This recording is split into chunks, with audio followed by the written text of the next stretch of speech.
Is Social Security spying on you? Do they have black helicopters flying over you 24 hours a day, like a scene out of Goodfellas or something? We're going to talk about that today. This is also a live Q&A. Looks like I already got tons of questions about all things retirement, disability benefits, working, and all the rest of it. All right, so I'm going to try to go down this as quickly as possible. There's some videos out there that are talking specifically about this, that Social Security is spying on you and stuff. And I just want to clear the air. We've got enough stress and anxiety out there, so we don't need to perpetuate more. But there are certain cases that Social Security does look at you. They're called CDIs, particularly investigative units, the Office of the Inspector General, Social Security employees themselves. And for most of the people out there watching are probably saying, well, good, that's good, once they know what the list is. Well, maybe the last one might not be might be a little questionable. All right. The first thing is, if you are receiving disability and you're essentially not entitled to that disability because you're working, because Social Security defines disability as the inability to work. And if you're out there making a whole bunch of money receiving disability benefits, then obviously you shouldn't be receiving those benefits. And what happens is the Social Security Administration gets some type of tip. Your neighbor, or usually it's a former spouse or a former lover or something like that, wants to drop the dime on you and says you're working and stuff. So Social Security, what they do, they don't immediately necessarily go out there and start spying on people. They just do the regular rigmarole. They check the records, they check financial records, because when you file for types of disability, you essentially allow Social Security to review that type of stuff, your earnings record and everything. So the first step is they send out a work report, or they send out a medical CDR, a continuing disability review, and then you fill it out. And, usually when we get those reports, usually it's again, just a disgruntled neighbor or a coworker, ex or something like that, because you are allowed to work and collect Social Security benefits, even though I just said you're not allowed to work, but you are allowed to work limited. And I've got I put together a guide. It's called Work Incentives. Everybody, Congress has determined we want people to go back to work. It's good for them. It's good for the Disability Trust Fund, because you're not getting disability benefits. You pay taxes. We all love it when you pay taxes. So Social Security, Congress has determined a lot of ways, work incentives, that you can do to see if you can go back to work. So when people are doing those and they do everything 100% correctly, and then I've got the entire checklist, I've got an entire step process. It tells you the difference between a trial work period and the extended period of eligibility and substantial gainful activity and all this other kind of stuff. And I put this worksheet together here that goes through the entire process. And that way you do everything correctly and you don't get an overpayment, but you're able to see if you can go back to work. And I've got this link. This is 100% free. A lot of people say, well, if you download my newsletter or something, or if you subscribe, I give you this, that, and the other. Just go ahead and take it and use it. Share it, please. I've got it in my YouTube description. This is an updated one. I just did this one a couple of days ago, but someone said they wanted a little bit more information on self-employment.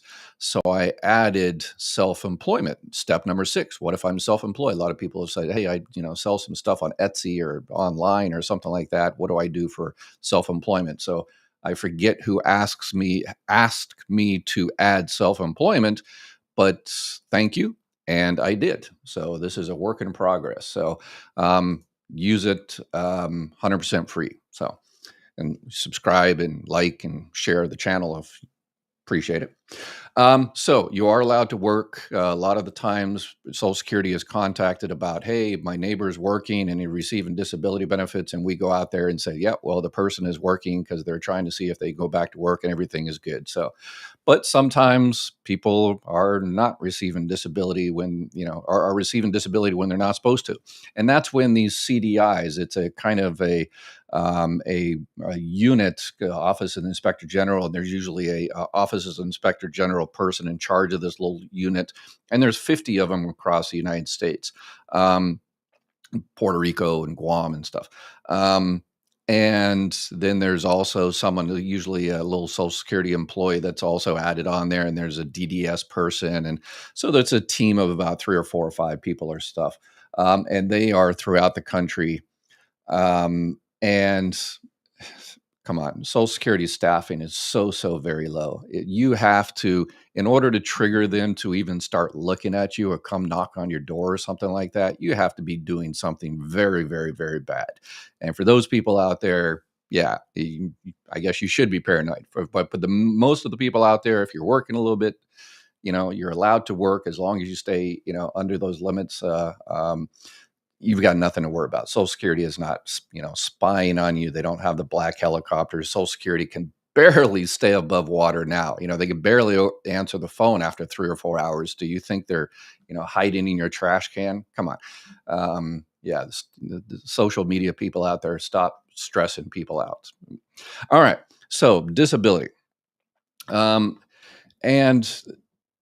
in terms of retirement, you can get an overpayment. You can do things wrong if you are receiving early retirement benefits and working.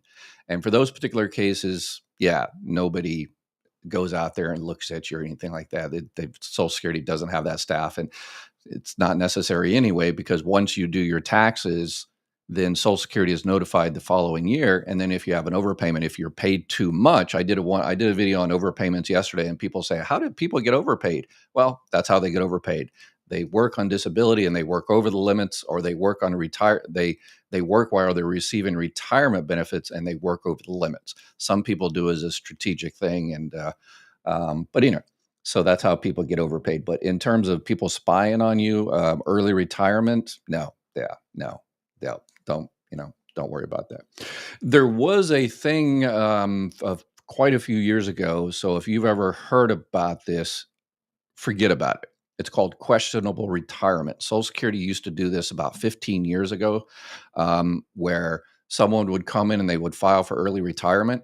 And I've had cases like this, and they were like an electrical engineer. And the spouse has been, essentially, in this particular case, was a stay-at-home mom. She graduated high school. He has a PhD in electrical engineering, and he wanted his benefits to start early. So he says, I'm no longer doing the electrical engineering business I have. I've given it over to my wife.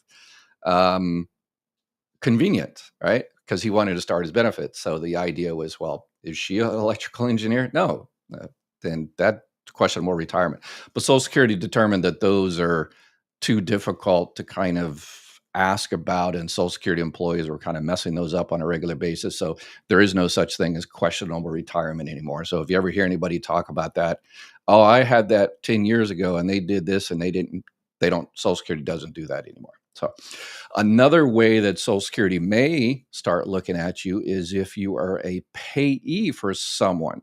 So Social Security, if you're not able to take care of your own benefits, you can get someone to be assigned your representative payee. And if that representative payee does not use those benefits for your welfare, then yes, Social Security will start looking at you. The first step in stuff like this is they send out a payee report to kind of document it. So they'll send out a payee report to that representative payee and say, hey, we've sent you $20,000 over the last 12 months for this particular person. What did you do with it? And they write in, oh yeah, I gave it, housing and, food and yada, yada, yada. And they use that as, proof that, oh, wait a second, we heard that, this person is homeless. Where are you using that money? So yeah, if you do stuff like that, Social Security just might look at you. Not the black helicopters, but they'll definitely look at you.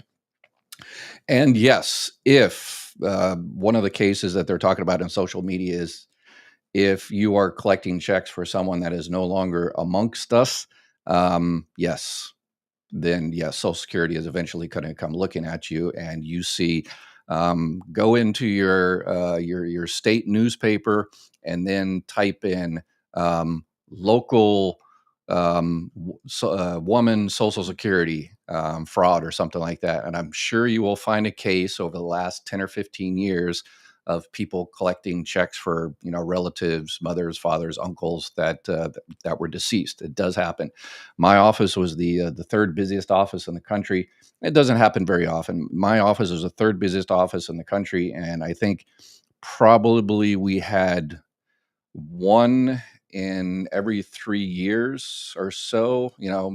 I think one in about 10 years was actually one of those cases where they had a storage unit and there was a 55-gallon drum in the storage unit, and you can fill out the rest of the story. I think that was the first one in about 10 years. So, yes, it does happen. Yes, people, yes, they do that. And Social Security eventually finds out. All right. And I guess the last one that people are spying on you, we don't know, is Doge and all the people that got access to all of our Social Security records, are how much how much we're receiving, if we're receiving benefits, where we were born, how much we earn through our life, who we're married to, who we're divorced from, where we're living now, our address, our bank accounts. We don't know whether how much of that information they got. The Government Accountability Office is now doing a review to see what information was given out to these people. They've limited it right now to the Department of Labor, but hopefully the Government Accountability Office looks also at Social Security Administration and to find out who got what of our information. I know there is a movement to do a Freedom of Information Act. So anybody can do a Freedom of Information Act. You just fill it out. You go into FOIA, type that in, and you can ask the government, say, hey, who did you give my information out to? And you can do that. So I guess there's a movement to do that, to kind of expose, what's going on with all this, our private information. So super long story short, unless you're doing something very, very bad, you know, you're good. If you're doing something bad, then stop doing it. But there's not going to be, black helicopters following you around. So there's that. Stop stressing. Social media stops stressing people out there. So, all right, let's get into some questions about all things Social Security and everything. Carl, what's up, Carl? Does Social Security deduct if you enroll in medical and receives only less than $1,600? Medical, you mean like Medicare? If you enroll in Medicare, yes. If you're receiving a Social Security check, they will take, the Part B, the $185 out of your check. Absolutely. If all you receive is $1,600, it really depends on what state you live in. You might be qualified for what's called the Medicare Savings Program. And so if you're having a hard time paying that $185, I would 100% reach out to your Medicaid office. Each state calls it a little bit different, but it's basically Medicaid. Reach out to your Medicaid office and apply for Medicaid, and you might be eligible for what's called the Medicare Savings Program. So if you're approved for Medicaid, the higher levels of Medicaid, the state will actually pay for your $185. So that is a beautiful thing. So if that's all you receive is $1,600, it really depends on your particular state whether that is allowable. And then you might also be eligible for, because you're dual eligible, you can have, millions of people have Medicaid and Medicare. Well, we'll see what happens with the budget for Medicaid coming up here. That's wow, that's going to be bad. If they make those cuts, a lot of people are going to lose their health insurance. So, but as of right now, you can have Medicaid and Medicare, and then Medicaid can pay for your $185. And therefore, you're what's called dual eligible, Medicaid and Medicare. And then you can get those Medicare Advantage dual eligible plans.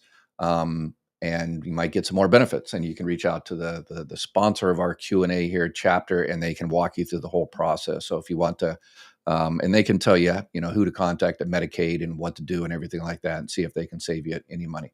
And there's another program called the Medicare Advantage Part B Give Back. Even if you're not eligible for Medicaid in your particular state, they might have a Medicare Advantage plan that pays for part of your Part B.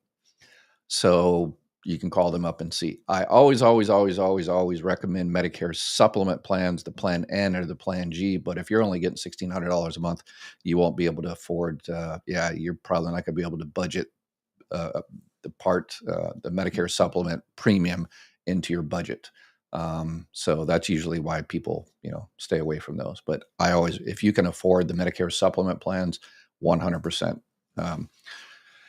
Um, Spitfire Red, just found out with Social Security and my age of 70, I can not claim disability. That is 100% correct. I just did a video on that about everybody's disability will stop. There is a 100% guarantee if you are on Social Security disability benefits, your disability benefits will stop. That is 100% guaranteed. And the major reason is once you hit your full retirement age, in your case, 66 and 8 months or 10 months or 67 or whatever the case may be, even if you were on disability, you would have switched over to regular retirement benefits at your full retirement age. So everybody after their full retirement age is switched over retirement benefits. Nobody in the country is receiving disability benefits after their full retirement age. You hear people, oh, Ed's lying. I've been receiving disability benefits, for the last 30 years and I'm 90 years old. No, you're not. Your disability benefits were switched over to retirement benefits once you hit your full retirement age. They just didn't notice. So, because the check and everything stays the same. So, I'm a naturalized citizen applying online for retirement benefits. My country of birth is not listed in the drop-down menu, nor its pre-independence name when I was born in 1960. What should I do? Yeah, that happens every now and then. They just have updated my Social Security account there. So yeah, unfortunately, you have to call. And internally, your country, I'm sure, is listed in the internal system. It's what they'll do is you'll call, schedule an appointment, and they'll take it through what's called MCS, Modernized Claim System, even though it's not modernized, it's from the 1960s, 70s. But anyway, they'll take it through there, and yeah, they won't be an issue. But remember, you're protected. So this is the first part of May. If you've been trying to do this since April, call Social Security, set up the appointment, and let's say you don't get your appointment until June. When you file for benefits in June, when you talk to a human being in June, tell them that, hey, I've been trying to do this since April. I first went into the computer and tried to do this in April, but the country wasn't there, yada, yada, yada. So I want to be protected. I want my benefits to start then. If you're eligible for benefits in April, then you can start your benefits in April. Just tell them at that time, hey, I've been trying to do this for 2 months and it's not my fault. The computer system's not, updated. So, and they'll start your benefits in April. So easy, easy, easy. All right. Someone's answer some other questions. We appreciate it. Let's see here. William. Oh, and William became a silver member. Thank you for becoming a member and supporting the channel. Thank you, William. Appreciate it. And let's see, standard retirement benefit in January, job end in February, earnings exceeded 23,400. If request withdrawal of application in May and reapply for retire benefits in 2025, can I always select March as a new benefit start date? If you withdraw your application, you can pick any date you want because your application never happened. So you're talking about you filed for benefits and within 12 months you changed your mind, situations happened, whatever, no problem. You just withdraw that application. You have to pay the money back. Once that check clears and you've paid it all back, then you can pick any month you want to restart your benefits. But started retirement benefits in January, job ended in February, earning exceeded 23,000. Okay. Even if, okay, so remember there's a monthly earnings test as well. So you've got the annual earnings limit and you've got the monthly earnings limit. So maybe, if you make, you started in January, February, so it might be a little bit complicated here, but let's say you're starting your benefits in July, and then from January to June, you made $1 billion. Social Security doesn't care. They only care about how much you make once you start receiving your Social Security benefits. So in this, case, July. So as long as you make under $1,950 starting July, then you are good. So doesn't matter what you made before that time. So. All right. Actually, I'm working on. I don't know if I can. Yeah, I don't know if I I've got that page of my website done, so I'm working on my website, updating the website with all that information, but I can't seem to pull it up right now. So anyway, hello everyone, fabulous Friday. Hey, do I have to go to the office to change address? Slow my payment. Slow your payment? You want it? No. Change your address? No. You can do mysocialsecurity.gov. You can change your address through there. You can call the 800 number. You can call your local office and change your address. Yep. The only thing that it's been 47 changes in the last 47 days. The direct deposit, I think, as of right now, May 2nd at 3:21 p.m. The policy for this minute for Doge, the people in charge of Social Security, they change this policy on a regular basis, is if you want to change your direct deposit, you have to do it online. If you don't do it online, then you have to go to your local office. But any other thing, yeah, you're good. If you're not doing anything wrong, why would you care? Exactly.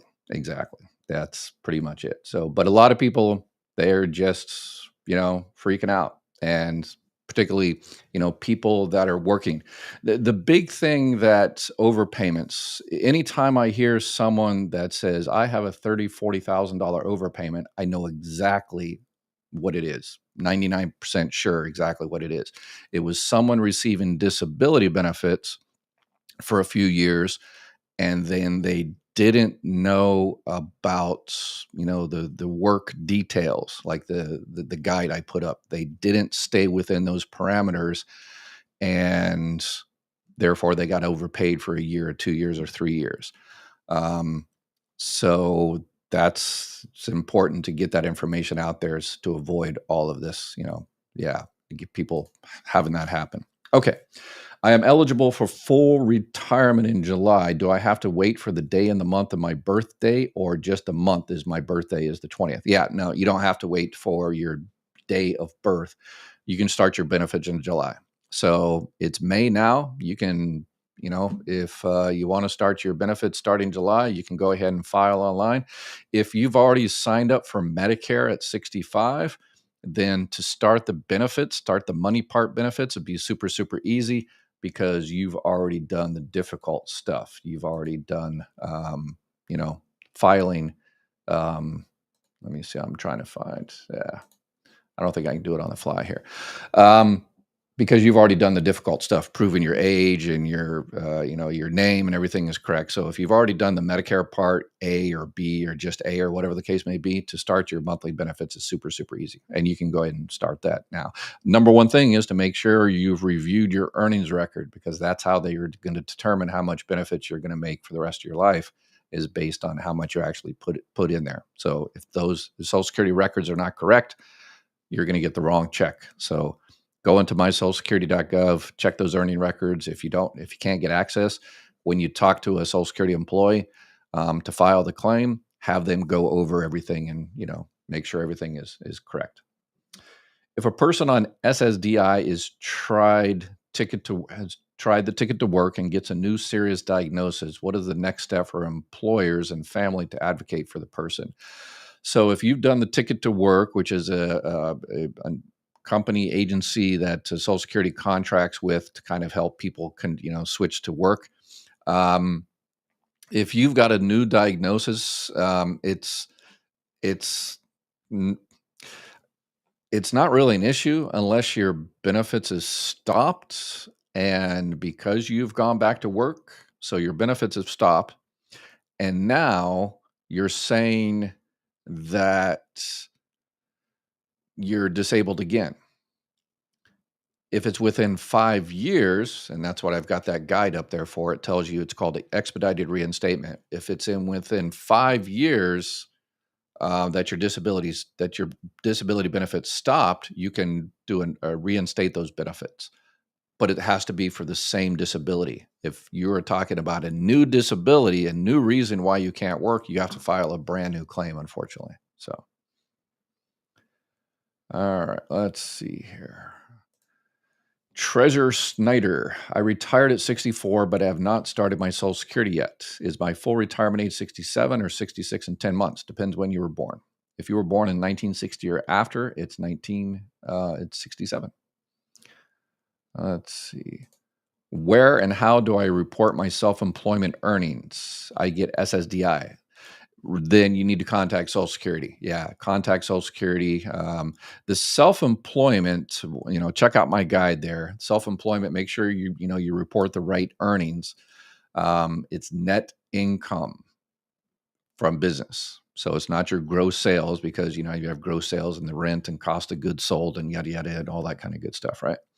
So it's net income. So check out my guide. Again, it's in the YouTube description under Dr. Ed's Work Incentives Guide. And in the very bottom part, it talks about self-employment.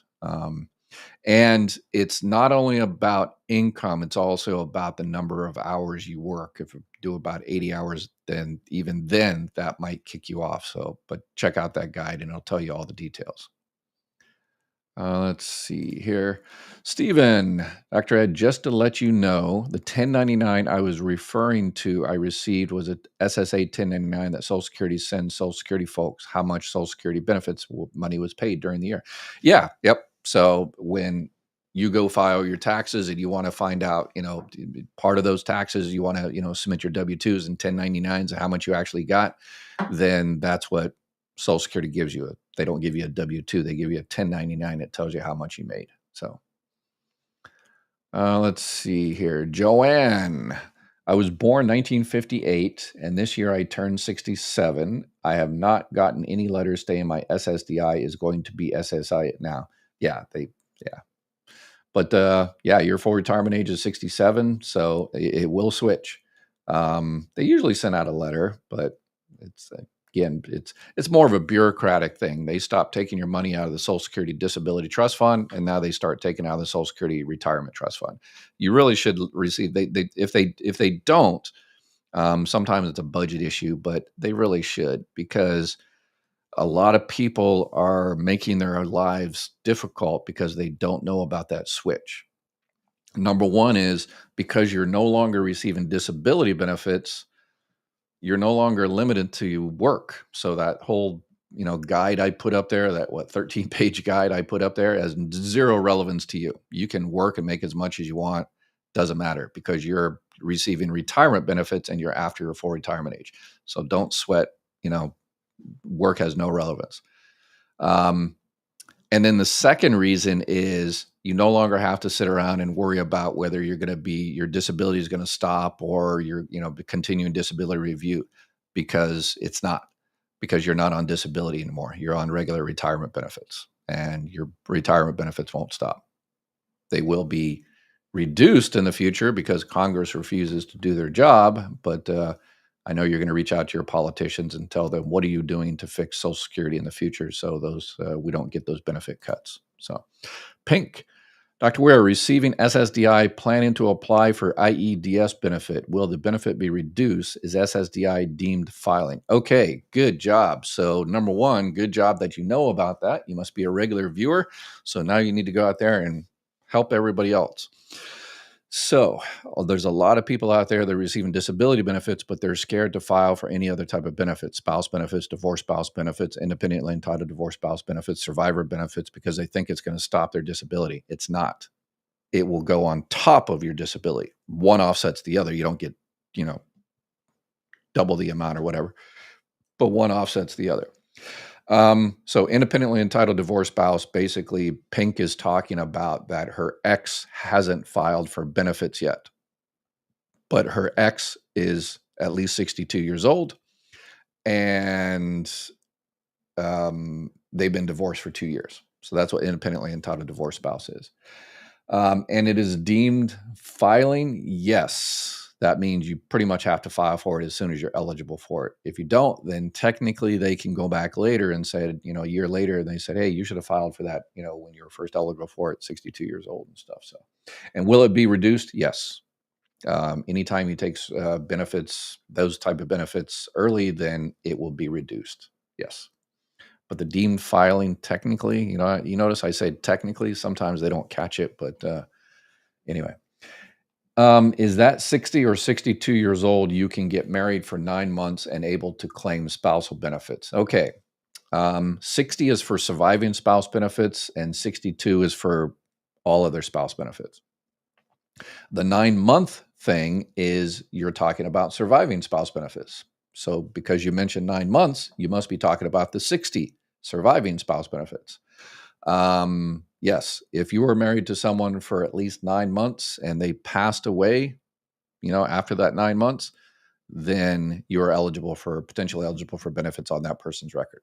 So, and there are exceptions on that one if it was an accident or they were active duty in the military. So, oh, okay. Pink Owl's answering somebody else's question. You guys are awesome like that. Gwendolyn, I have a question. I just retired 2 years ago after 42 years in the federal government. I'm 61 and on the civil service retirement system. I did not pay into Social Security. Do I get Social Security payout? And if you never paid into Social Security, no, you don't get it. So you didn't work 10 years any other place. If you worked, side jobs when you were young, and they can add those years and it turns into 40 quarters, then you can. But if you never did, then no. But you did pay into Medicare though, so you are eligible for Medicare. So you just didn't pay. FICA has two parts: the payroll tax. It has FICA Social Security and then FICA Medicare. So you just didn't pay into the Social Security part of FICA. You did pay into the Medicare. So. I'm 67 and just retired. I changed from my employer-sponsored Fidelity account and went to a new investment manager. I incurred $140,000 in capital gains. Will this affect my Medicare? For Medicare, let me see. You're talking about IRMA, so the income-related monthly adjustment amount. This year, it's $106,000 if you're single. So there are exclusions and stuff, but and if you're married, 212,000. So if you're single, then yes, that money you took out might affect your Social Security Part B in 2 years. So it happens 2 years after that fact. Juniper, is the maximum annual earnings limit when receiving Social Security before fraud calculated as net income or gross? Net income if you're a business, gross if it's wages. Let's see. Delilah, question on SSDI summer. I will be full retired. Will I lose my caregiver? I'm legally blonde now. I have Medicare and Medicaid. I'm not sure about that. That's Medicaid sounds like a caregiver type thing is through Medicaid or a Medicare Advantage plan or something like that. Yeah, I wouldn't be able to. It depends where you're getting that from.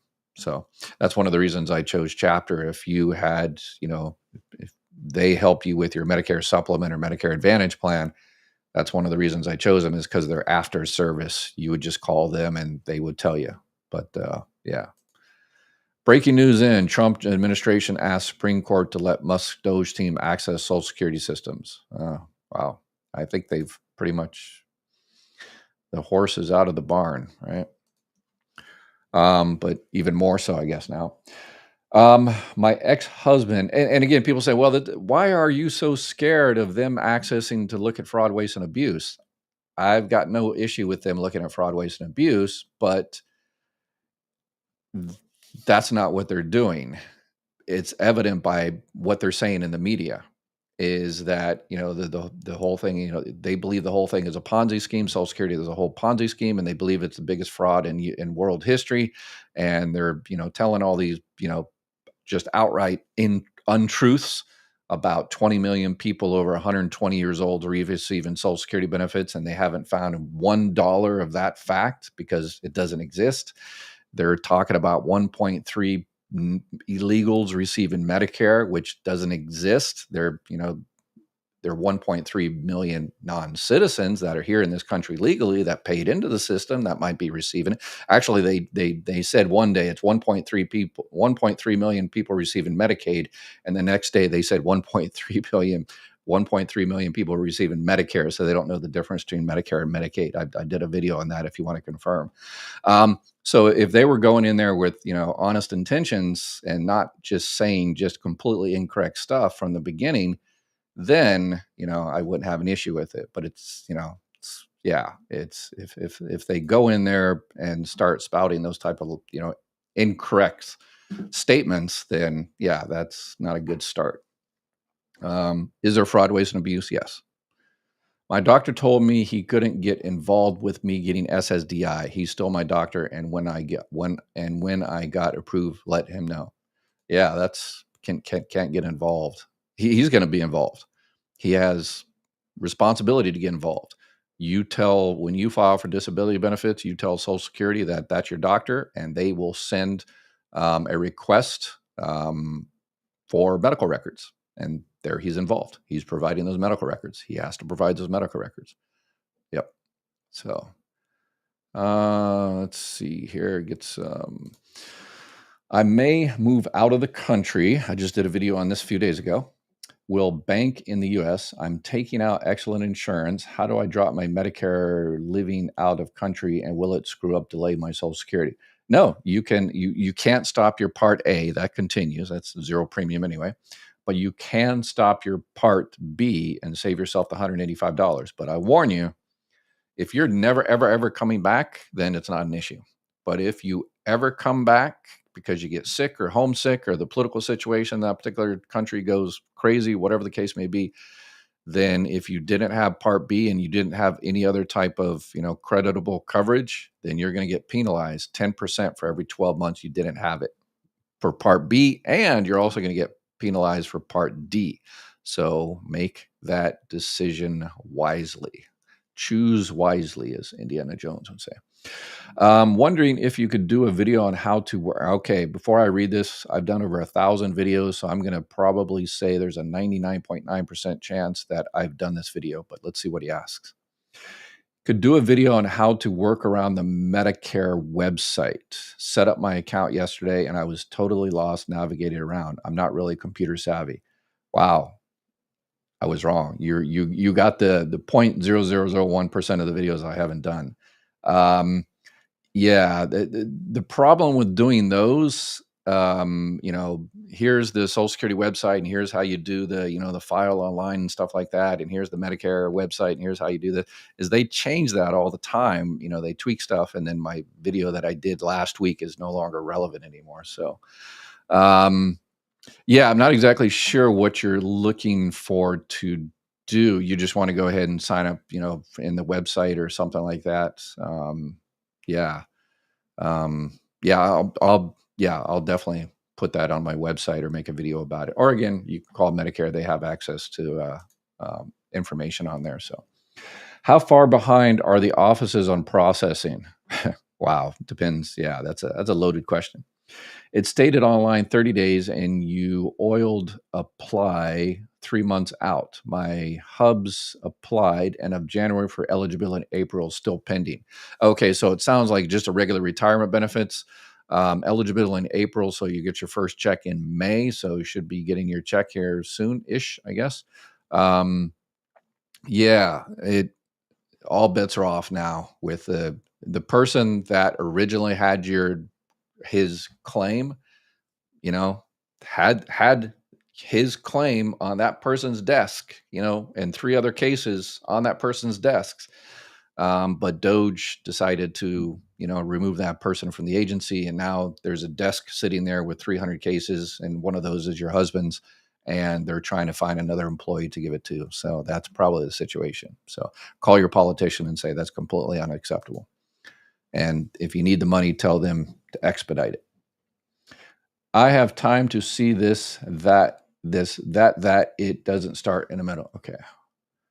Don't drop Medicare. If you come back, you will be penalized. Yeah, if you come back. So, thank you, Mr. Weir. And no, you are not lying. Oh, thank you. I appreciate it. Let's see here. Hi, thanks to your advice, I called Chapter Medicare today and got great help from Stan G. Very much appreciated. May your days be blessed. All right, awesome. Yeah, I didn't want to get into that whole, private insurance type place, but there was actually, I'm going to do a video on this probably next week with Ari, who's from Chapter. And one of the reasons I started doing Chapter type stuff is there were so many just bad actors out there. And they just came up with a lawsuit, and these companies lost because they were bad actors and they were doing things completely wrong. So good that they got called to the woodshed. And when I'm receiving SSA and a pension total under $50,000 a year, how much a benefit limitation that I can work for extra money without penalty? Okay, so the pension doesn't affect your Social Security benefits at all. In terms, it doesn't count as work because it's not earned income. And obviously, your Social Security benefit is not earned income. So basically, it sounds like right now you're currently receiving zero. So you're starting from zero. So if you're under your full retirement age, then you can make $23,400. If you are your full retirement age this year, then you can make $62,160 before you hit full retirement age. Once you hit full retirement age, you can go back to making $1 billion a month. So, and then you're subscribe and buy me a beer or coffee or stuff like that, since you're making $1 billion a month, right? Meathead, I'm 55, just recently started receiving SSDI. My question, will I be able to move to Thailand without restriction from Social Security? Yeah, if you're receiving SSDI, you're not receiving SSI, you're receiving SSDI, then yep, you can, there's a lot of people that move overseas receiving disability benefits. Yep. Just make sure you have access to your mail, because if you ever receive a letter, continue like a CDR, continuing disability review, and you don't respond, then they're going to stop it. So John, I plan to claim at 70 in 2 months. My spouse age is 64, and I care for a disabled dependent son age 27 and on SSI. Can my wife claim half my benefits? Her fraud benefits are less than half of mine. Can I claim benefits from my disabled son either with or in lieu of SSI? Okay. All right. A lot of questions there. So once you file for benefits, if your son became disabled before the age of 22, he has to file for benefits on your record as a disabled adult child because he's receiving SSI. Anytime you receive SSI, you have to file for any other benefits you're eligible for, any state, local, federal benefits. So once you file for benefits, one of the questions they will ask you is, do you have any children under the age of 18? Do you have any children that became disabled before the age of 22? And then you'll say yes, and then they'll start the whole thing. And then they have to switch. It'll take some time for them to switch from his SSI to DAC benefits, disabled adult benefits. And what he'll receive, if you only have that one son, then he'll receive 50% of your full benefit amount, not your benefit amount at 70, but your PIA, your benefit amount at your full retirement age. Okay. And then terms of your wife, if your wife is under her full retirement age, and she is essentially not working and staying home to take care of your disabled son, then she can collect what's called auxiliary child and care benefits. So she can get up to 50% of your full benefit amount as long as she's taking care of, your disabled son. And then when she hits her full retirement age, the benefits will just switch to regular old 50% full retirement age. So let's see, what happens to those DAC disability recipients when they reach 70 if they can't have benefits anymore? No, their benefits just switch over to regular old retirement benefits as well. So, yep. So at full retirement age, 65, 66, 67, or whatever the case may be, it'll still continue. They'll just receive benefits as surviving children type thing. Married 15 years, then divorced and never remarried. He passed away in 2017 and never filed for Social Security. I'm 60 and now went to Social Security office with marriage and divorce certificate so I could know the amounts. Perfect. Because you're 60 years old. You can start surviving benefits at 60 if you're not currently married. You can remarry after 60, but he never filed for benefits, so you'll receive benefits based on his full retirement age. And you can go to the Social Security office and until you prove your relationship to that person, they really won't give you numbers. But if you have your marriage and divorce decree and everything there, then they should give you the actual numbers. Thank you. Scammers try to scam the most vulnerable people. Shame on them. I agree 100%. Yeah, there's just so much garbage out there. Can someone on SSI have a GoFundMe page used for repairs on a storm damaged home and funeral expenses for a spouse? There are a lot of limitations. Remember, resources $2,000 or $3,000 if you're married. But yeah, we had a very famous national case that this guy needed surgery. You probably saw it on the news. He was one of our local people, and yeah, he got hundreds of thousands of dollars, and unfortunately, that stopped his SSI. And so it really depends on the particular situation how much you eventually get, whether it's a spend down. So if you get that money, and you essentially, you get $3,000, or and let's say $4,000 because you're over now, and then you immediately spend it down for repairs on your damaged home, then you should be good. At the very, very most, they might stop your benefits for 1 month or something like that, but it's not earned income. Your job is not to go out there. Well, hopefully it's not to go out there and, suck people money for a GoFundMe page on a monthly basis. Then I guess it turns into, yeah.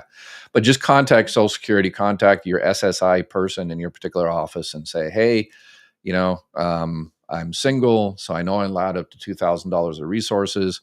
I'm married. I know I'm allowed up to 3,000. I've got this GoFundMe page here, and it's getting close to $3,000. That might be a good idea, is to just take that money out and spend it, and start doing those home repairs and stuff like that, and then keep all the receipts. Keep the receipts where you got it from, GoFundMe, and then keep the receipts where you actually spent it out to, and then make sure you told Social Security what you're doing, and that way they can check your particular record. So, Tammy, can SSI take your personal injury workers' comp settlement? No, they cannot. But a workers' comp, so this is a workers' comp public disability benefits, they do offset your SSDI. Okay, here's why that happens. This is Congress. Social Security just, Social Security doesn't really make these laws. Congress does, and Social Security just has to, act of them and, interpret them, because Congress does a terrible job at writing laws. Anyway, so Congress has said, hey, if you're on disability, you shouldn't make more on disability than when you did what you did when you were actually working. So actually, I need to add that to my. I don't think I've talked too much about that, and public disability benefits, workers' comp on my website. So, all right. So, if let's say throughout your life average, let's say you when you were working, you were making $3,000 a month. And then you become disabled and you get $2,000 a month from Social Security, and then you get another $2,000 from workers' comp. That's $4,000. You're getting more now from when being disabled than you were actually, average working. So Congress has said, yeah, that shouldn't be right. So that's why if you receive a workers' comp, it could very well reduce your Social Security disability benefits. So maybe that's what you're talking about. So. Want to know if it's possible for a green card holder on SSA to keep it if they let their green card expire and move out of the US. It really depends on the totalization agreement for that particular country. In my YouTube description, it has a link to the payments abroad screening tool. And you just put, hey, I'm not a US citizen. I'm receiving Title II benefits. And I'm going to be moving to this country and I have this status, and it'll tell you. Some countries, Social Security has a deal with them, reciprocal relationship. Other countries, not so much. So it's called again, in my YouTube description, payments abroad screening tool. And if you want to buy me a coffee, you just press that little coffee button there. So while you're in there, I appreciate it. My son and I appreciate it. This is a 2-man operation. So.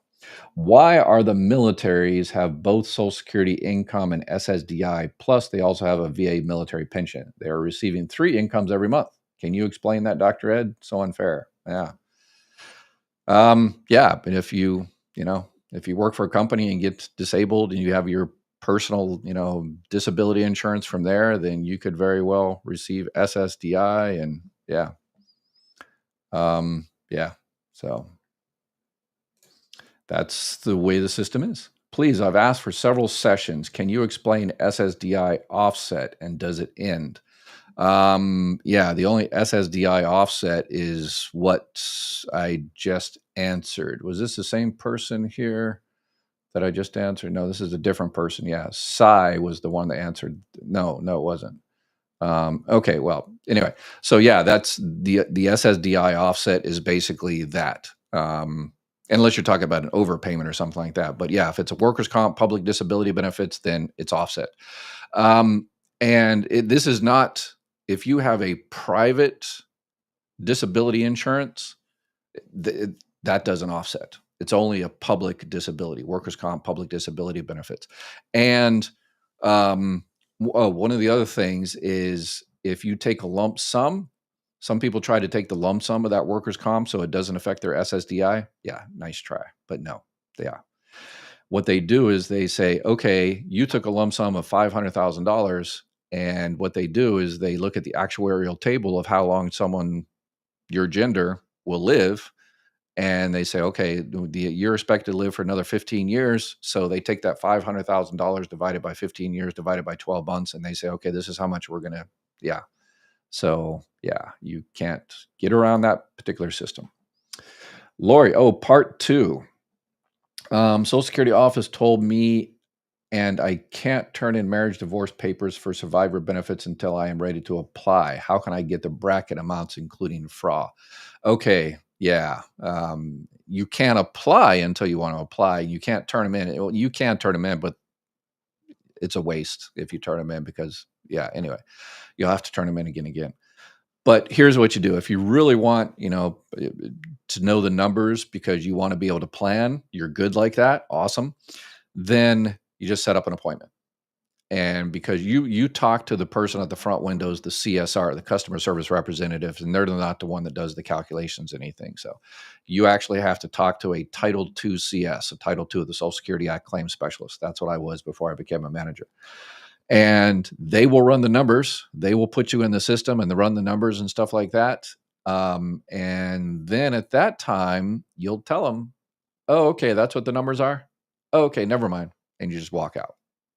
They're not like car salesmen where they like, oh my gosh, I lost that sale. No, they'll be very happy that you walk out. That means you can go on to the next 400 claims they have pending.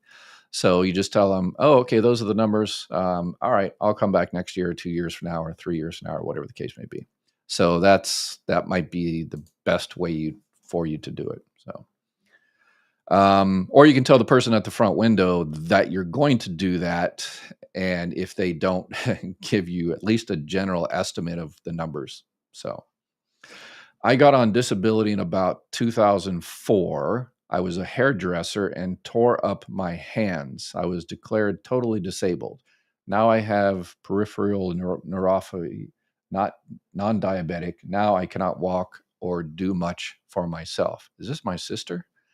Yeah, she was a hairdresser forever. And then, she had the same type of situation. So, let's see here. So yeah, if you're, you're on been disability since 2004, now I cannot walk or do much.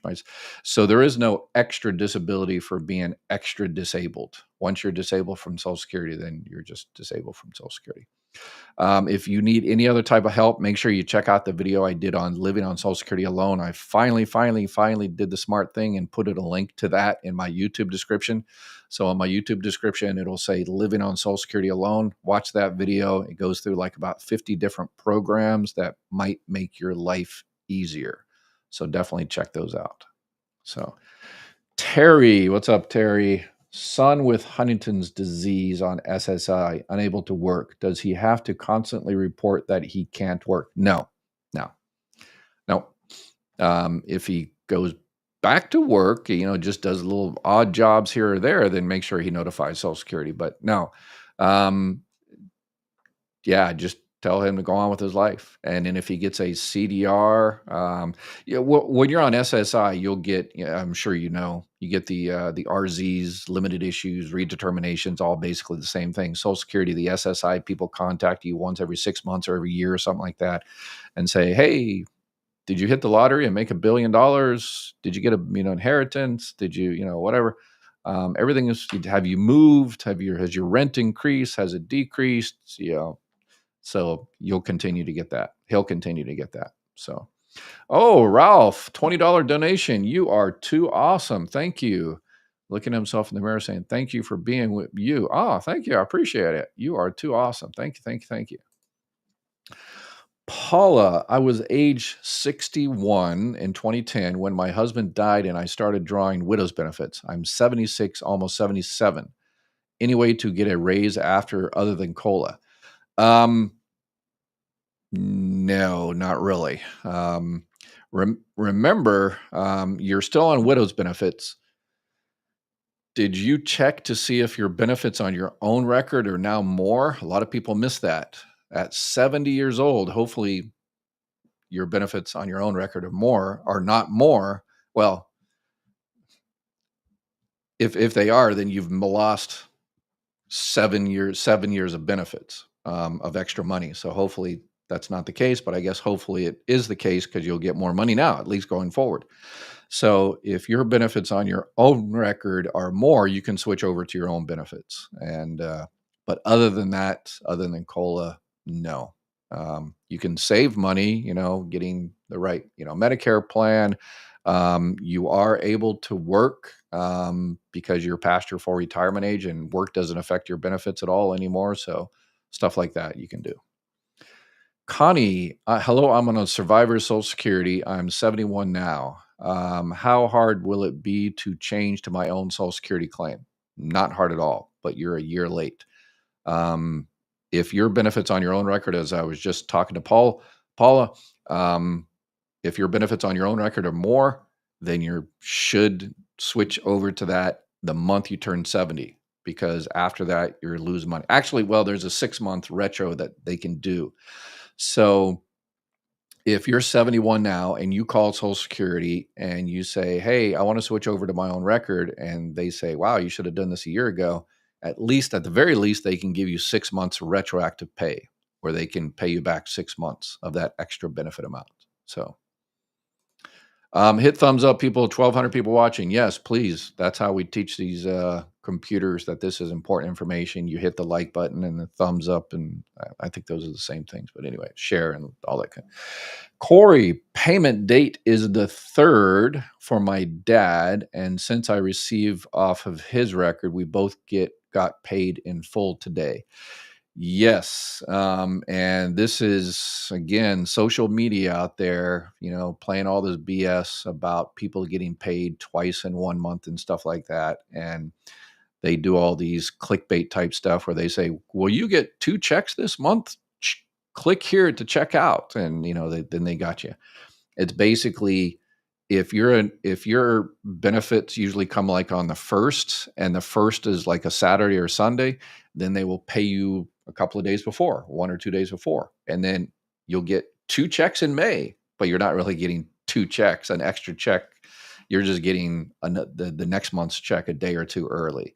But social media love to use that. And yeah, stop. Yeah, stop. I earned every one of those benefits and my body is broken. You could have joined up and done the same, Albie. Okay, someone's talking to someone else. Alice, I have Medicare and TRICARE for life. I only pay $85 for Medicare each month. I think it's probably $185. Part D is through TRICARE. Good. So how can I make both plans work for me? I totally don't understand Medicare. Yeah. Exactly. But yeah, you're in TRICARE for life. You're paying $185 for your Medicare, unless someone's paying that extra $100 for you. But everybody pays $185 for Part B of Medicare. And in terms of Chapter and I are on the same page. If you're on TRICARE for life, you don't need anything else. You don't need a Medicare Advantage plan. You definitely don't need a Medicare supplement plan, because yeah, you don't need to spend the extra money. How do you make the plans work for you? You have to, when you're on TRICARE for life, you have to sign up for Part A and Part B. So you have to pay for that $185. So just use it. You paid for it. Served in the military, your spouse served in the military, you paid for Medicare, use it. Stay healthy. Go out and get your, your tests and all that kind of good stuff. Yeah. Mickey, can I apply for back pay under the Fairness Act? Um, yeah, if you're entitled to it, if they haven't automatically given you that back pay to January 2024, then for some reason, if you are one of those manual inputs that they have to do, then you need to contact them and yes, get that. But yes, please hit the like button. All that. Stevie, my ex-wife just passed away the other day. Oh my gosh, so sorry. We were divorced about 21 years and married 28 years. Am I eligible for any of her Social Security? Yeah, you could conceivably receive surviving spouse benefits if you're not currently married, unless you're remarried after 60 years old. If you're at least 60 years old, you're limited in terms of work. But her benefit amount, may have to be more than yours if you're already receiving Social Security benefits on your own record. So yeah, I would definitely call up and find out if you don't know how much your benefit amount was. You can, start checking out your options. And if you haven't filed for benefits on your own record, maybe start survivor benefits now, even though if it's a lower amount, and then switch over to your own record later. So let me see. You mentioned on one show in April that everyone will get an extra check before April 30th, 2025. Is this true? Not everybody, just those people, as I just mentioned, the people that get paid on the first or so. Usually just SSI or those people that are grandfathered into the previous system. So let's see. All right. We are over an hour. Let's do one or two more questions here. Chubba Games. Many years ago, Social Security sent my mom a letter saying that they will no longer need a payee report from her. You know why this is? Yeah. So for like really close family members and stuff like that, they stopped doing the payee report, which was a good thing. Yeah. If usually if it's people in the same house, the spouse and stuff like that, that was just a waste of time and money. Um, the payee report is, for someone that's like an organization that's the payee for a particular person. Those they're definitely going to continue. If there's custody issues, that's when payee reports really become very important because people continue to fight for years after the divorce. So, Connie, the donation, thank you very much. I appreciate it. You're too awesome. All right. So, let's do one more question and we'll call it a day. Sandra, I'm 70 years old and have Medicare Part A since I was 65. Good. I just retired yesterday. Congratulations. I have medical insurance. When do I have to apply for Part B and how will it work with my um, well, you have medical insurance through like a retirement plan, that doesn't count. So that is not creditable coverage. So you need to sign up for Part B. And what you'll do is, I've got this on my new website, could tell, walks you through the whole process. But anyway, for now, you need a 40B and a 564. If you want, you can reach out to Chapter Medicare and they can help you sign up and walk you the process of signing up for Part B. You're part of the special enrollment period. You won't get penalized if you had health insurance from work since you turned 65. So it sounds like you've done everything right. But now you have 8 months to sign up for Part B to avoid those penalties. And your retirement health insurance, again, is not creditable coverage. If you want to keep that and you don't want to sign up for, Part B or whatever, and that company is not making you sign up for Part B, then, guess you don't need it. But if that company health insurance, if the CEO decides to raid, the retirement fund one day and take off to, wherever, and then you lose health insurance next year, 5 years, 10 years from now, then you want to go ahead and sign up for Part B at that time, guess what? You're going to be penalized. So there's that. All right, that is it. We are way over an hour. I apologize for not getting to the rest of the questions, but I might be back, and I'll definitely be back tomorrow. Y'all take care. Have an awesome night.